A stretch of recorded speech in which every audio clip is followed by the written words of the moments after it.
5 ans après sa disparition en 2020, la communauté de la Société congolaise de néphrologie et académique réunie pour rendre un vibrant hommage au professeur Dr François Lépira, éminent néphrologue de la faculté de médecine de l'université de Kinshasa lors d'une matinée scientifique organisée en sa mémoire. La cérémonie a été articulée autour de 3 temps forts. Le volet familial a donné lieu à la lecture émouvante des poèmes et des témoignages poignants des proches retraçant la vie, le héritage et les valeurs humaines du disparu.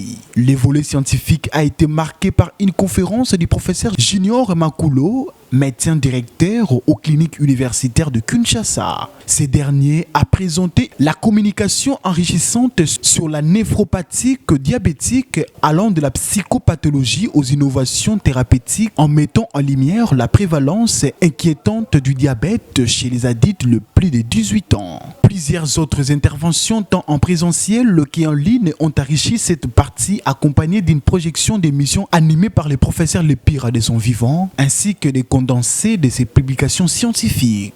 Les volets socio-relationnels centrés sur les relations entre médecins et patients a été ponctué des témoignages sincères des collègues et anciens patients. Ce fut également l'occasion de présenter à titre posthume le dernier ouvrage du professeur Lépira, laissé inachevé mais désormais publié à titre d'hommage. À l'issue de cette journée, l'épouse de l'illustre disparu ainsi que plusieurs professeurs et docteurs ont partagé leurs souvenirs et impressions. Nous, il nous a enseigné, quand nous parlons beaucoup de la physiopathologie, c'est la science qui explique comment les maladies arrivent, comment les maladies évoluent, comment elles conduisent à la guérison ou à la complication selon les traitements. Il y a tous les mécanismes là.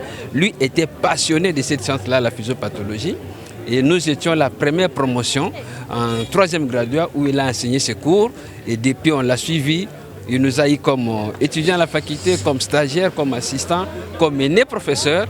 Et il a encadré beaucoup d'entre nous. Nous avons commémoré les 5 ans de la disparition du professeur Lépira, qu'on appelait LEPS, derrière mémoire.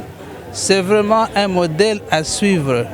Un modèle à suivre dans les savoir-faire, dans les savoir-être et même dans les savoir-vivre.